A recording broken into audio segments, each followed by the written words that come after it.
سیدنا امام جعفر صادق رحمۃ اللہ تعالی علیہ کو اللہ رب العزت نے بڑے روب بڑے جلال سے نوازا تھا۔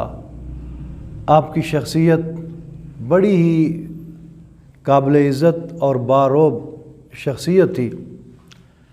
ایک دفعہ خلیفہ منصور نے اپنے درباریوں سے کہا کہ امام جعفر صادق کو میرے سامنے پیش کرو، میں انہیں قتل کرنا چاہتا ہوں۔ ایک وزیر نے کہا کہ وہ اللہ کے نیک بندے ہیں، وہ گوشہ نشین ہیں، انہیں قتل کرنے کا کیا مقصد ہے؟ اس نے کہا کہ میرے حکم کی تعمیل تم پہ فرض ہے، لے کے آؤ۔ جب وزیر چلا گیا امام جعفر صادق کے پاس، خلیفہ منصور نے اپنے درباریوں کو سمجھایا اور کہا کہ جب وہ آئیں گے میں ان کے ساتھ محو گفتگو ہو جاؤں گا۔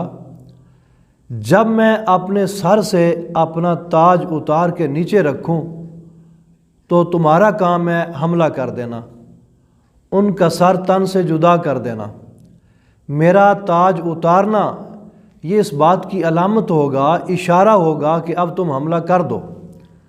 یہ پلاننگ اور منصوبہ بندی تیار ہو گئی۔ جب امام صاحب تشریف لائے، جو ہی آپ اس کے حال میں آئے تو وہ آپ کے استقبال کے لیے کھڑا ہو گیا۔ بہت زیادہ اس نے پروٹوکول دیا آپ کو، حتیٰ کہ آپ کو اپنے مقام پہ بٹھایا، صدر مقام پہ بٹھایا، بہترین نشست پہ بٹھایا اور خود سامنے بیٹھ گیا، جیسے ایک شاگرد بیٹھتا ہے، جیسے ایک فقیر بیٹھتا ہے۔ تو کہنے لگا آپ کی کوئی حاجت ہو، کوئی ضرورت ہو تو مجھے ارشاد فرمائیے، تعمیل حکم ہوگا۔ آپ نے فرمایا میری سب سے بڑی حاجت اور ضرورت یہ ہے کہ آئندہ مجھے شاہی دربار میں طلب نہ کیا جائے، کیونکہ میری عبادت میں خلل پڑتا ہے۔ اس نے کہا جی تعمیل ارشاد ہوگی، آئندہ آپ کو زحمت نہیں ہوگی۔ جب آپ تشریف لے گئے، درباریوں نے کہا کہ تم نے ہمیں کچھ اور کہا تھا اور کیا کچھ اور ہے۔ اس نے کہا میں کیا کرتا؟ جب وہ تشریف لائے ہیں تو ان کے ساتھ ہی ایک بہت بڑا اژدہا تھا، بہت بڑا سانپ تھا، اور اس نے اپنے دونوں جبڑے کھولے ہوئے تھے۔ مجھے یوں لگ رہا تھا کہ یہ مجھے بھی ہڑپ کر جائے گا اور یہ جو میرا چبوترا ہے، صفہ ہے، اس کو بھی کھا جائے گا۔ اور اس اژدہا نے اپنے حال میں، زبان حال میں مجھے کہا کہ اس شخصیت کی اگر تو نے ذرا سی بے ادبی کی، ذرا سی گستاخی کی تو میں اس چبوترے سمیت تجھے نگل جاؤں گا۔ اس لیے میں مجبور ہو گیا آپ کی عزت کرنے کے لیے اور آپ کا احترام کرنے کے لیے۔ یہ ہے آپ کی عزت اور یہ ہے آپ کا مقام اور مرتبہ جو رب کائنات نے آپ کو عطا فرمایا تھا۔ شاہی خزانے کے ساتھ اور شاہی دربار کے ساتھ آپ کا دل نہیں لگتا تھا، نہ ہی آپ چاہتے تھے کہ میں دنیا داروں کے پاس آؤں، اور نہ ہی آپ کو کوئی غرض تھی ان کے خزانے سے اور ان کے انعام و اکرام سے، آپ کو کوئی غرض نہیں تھی۔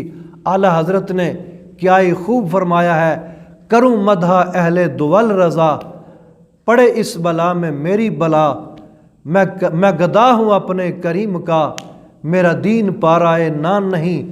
حضرت امام جعفر صادق رضی اللہ تعالیٰ عنہ بڑی شخصیت کے مالک تھے، صاف ستھری شخصیت، پاکیزہ ترین شخصیت، للہیت اور خشیت، عشق رسول اور رسول اللہ سے جو نسبت تھی آپ کی وہ کمال ہے۔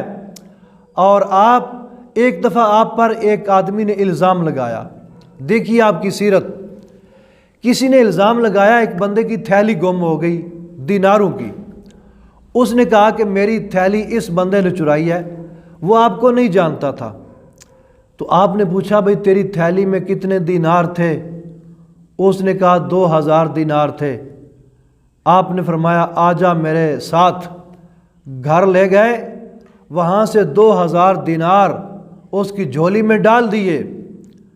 بعد میں جب اس کو گم شدہ تھیلی ملی تو وہ بڑا شرمندہ ہوا کہ میں نے تو ان پہ الزام لگایا تھا، انہوں نے پھر بھی میری جھولی بھر دی ہے۔ تو وہ اپنی تھیلی لے کے آ گیا، ان کے 2000 دینار لے کے آ گیا، ہاتھ جوڑ کے عرض کرتا ہے، معافی مانگتا ہے کہ حضور مجھ سے غلطی ہو گئی، میں نے آپ پہ الزام لگایا ہے، آپ نے نہیں، یہ تھیلی گم ہو گئی تھی، اب مجھے مل گئی ہے، آپ اپنے 2000 دینار واپس لے لیجئے۔ لیکن امام جعفر صادق نے فرمایا کہ جو چیز ہم ایک دفعہ دے دیں وہ ہم واپس نہیں لیا کرتے۔